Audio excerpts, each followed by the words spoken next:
S.Jothimani. Honorable Chairman, sir, Vanakkam. Thank you for giving me an opportunity to speak on the Medical Termination of Pregnancy Amendment Bill 2020. I must say that this is a very significant step in the right direction. Just now, Honorable Health Minister has briefed the House how elaborate consultation has made before this bill.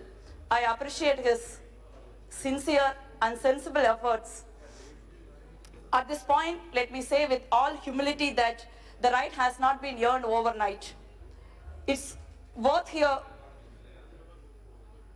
to recollect the struggle faced by millions of women in fighting the social oppression, discrimination, and stigma related to abortion. After this long fight, many countries have recognized the woman's right to exercise reproductive choice, including abortion to a certain extent. Still, there is a long road to go. Despite the Medical Termination of Pregnancy Act 1971 in place in India, as Minister rightly said, that was a very progressive step at that point of time when many countries don't even have abortion laws. The India Journal of Medical Ethics study in 2015 noted that 10% to 13% of maternal deaths in India are due to unsafe abortions, the third highest cause of maternal deaths in India. Though this act has legalized abortion with a gestation period of 12 to 20 weeks, it failed to keep pace with the current social, medical, and technological development. For example, the fetus anomaly scan is done during 20th and 21st week of pregnancy. If there is a delay in doing this, and it reveals a lethal anomaly in the fetus, 20-week period is limiting. And the rape survivor, differently abled women, minors, and the mother carrying children with anomalies are forced to fight the legal battles to get the permission to terminate the pregnancy after 20 weeks. This is frustrating and stressful for the already distressed woman. In case of rape survivor, in many cases, they are minors. The same parliament has enacted and amended the POCSO Act to prevent the children from sexual offences. How do these minor girls and their poor families fight exhaustive and expensive legal battles while they are fighting the cruel society, which always blame the rape survivor than the culprit? I want to share a painful story. It happened a few years back. There was a young girl who studied in 10th standard. She was a school topper. She was raped. Obviously, she had to go through a trauma. You know what the school did? The school forced that school topper to get the TC as if she's the culprit. Her own friends around her home was told not to play with the bad girl by their parents. And in this cruelty is, in this case, perpetrator is the father of this girl herself. Think of the trauma mother going through. The mother couldn't come to terms with the fact that her own husband had done this to her child. This mother's traumatized, and the family, because generally many families, men is still the breadwinner, do not have any financial resources to fight the battle. She was under a psychiatric consultation for some time. Later on, sadly, she was committed suicide. This is the society we are living in. The rest goes unsaid.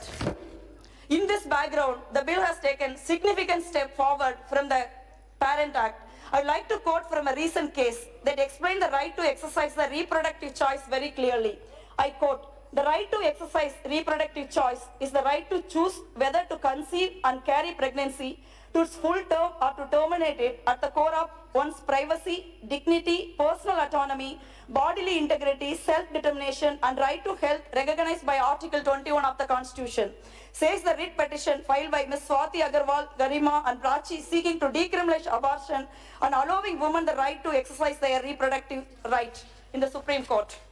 The court and the government also responded positively. Finally, the time has come to amend the 49-year-old law on medical termination of pregnancy. I appreciate the positive aspects of the bill.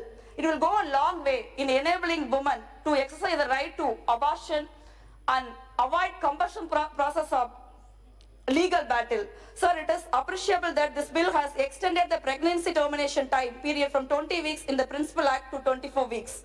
It has also enhanced the gestation limit for special categories of women, which include survivors of rape, victims of incest, and other vulnerable women like differently abled women and minors. It also protects the privacy of women by stating that name and the other particulars of a woman whose pregnancy has been terminated shall not be revealed, except to a person authorized in a law that is currently in force. The extension of time period would allow termination of pregnancy in cases where some anomaly in the fetus is reported after 20 weeks.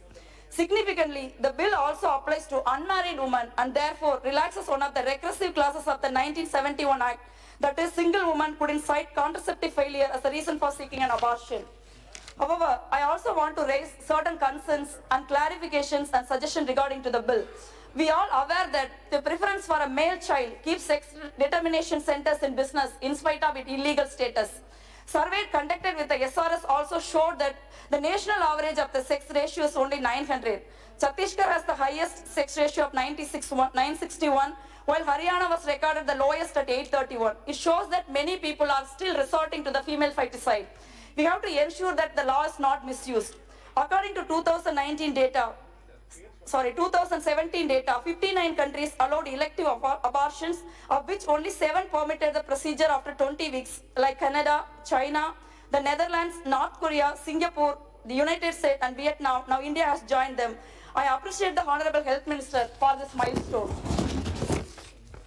Under the Act, if any pregnancy occurs as a result of failure of any device or contraceptive method, and such pregnancy may be terminated by a registered medical practitioner up to 20 weeks. However, this explanation to Clause A of subsection 2 of Section 3 can also be misused. Women will be forced by their partners and husband to abort the child.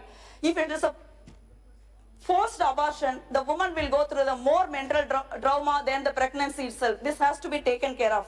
A woman who does not fall into the special category would not be able to seek an abortion beyond 20 weeks, even if she suffers from a grave physical or mental injury due to pregnancy like miscarriage. I would like to recollect the Savita case. A woman from Hyderabad went to Ireland. Due to the abortion law, she couldn't abort her miscarriage 17 weeks. Finally, she made the end. Though the bill has clause for confidentiality but does not ensure privacy for women, girls under BOXCO due to the requirement of mandatory reporting under BOXCO. This should be explicitly ensured in the bill. This obligation to report contradicts the confidentiality and privacy protections under Section 4 of the MTP regulations. It can act as a deterrent for adolescent girls from accessing safe abortion services in situations where the perpetrator is a family member. What can be done if the guardian, if say such a minor children can bring their guardian, the guardian himself is a perpetrator, is reason behind the pregnancy, that should be taken care of. There is no clarity about the role of doctors in case of reporting pregnancy of minor under BOXCO. There are many, my doctor colleagues here are actually really have no clue how it will act, whether they will be booked under BOXCO Act. The bill still doesn't allow abortion on request at any point after the pregnancy. The composition and functioning of the proposed medical boards is a significant departure from the existing realities of the health system. For instance, there is acute shortfall of almost 75% of gynecologists at CHC level across the country. In such a scenario, no undue burden should be placed on women and their families to get the necessary diagnosis and approval of medical boards. Instead, the medical practitioner and the health institution accessed by women must be recognized and empowered to provide diagnosis and necessary abortion care. In case of requirement of further expert medical opinion, health institutions and hospitals can establish and seek an opinion of the institutional committees comprising of senior medical officers, chief medical officers, consultants from different departments. This is generally followed for opinion in cases with medical and other complications and should be adhered to. If it is a mandatory medical board, the composition of the medical board must be reformed to include psychologists and a judicial member, which is absent now. Women members must be also present as a part of the process. Awareness program must be implemented, especially at panchayat level in rural areas, to educate the woman about their right to medical termination of pregnancy. I request the health minister through you, sir, to address the issue of child pregnancy. We cannot ignore it by saying it is prevalent only in Western countries.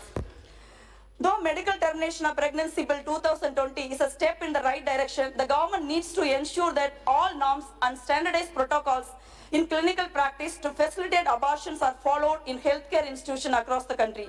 Along with that, the question of abortion needs to be decided on the basis of human rights, the principle of solid science, and in step with advancement of technology.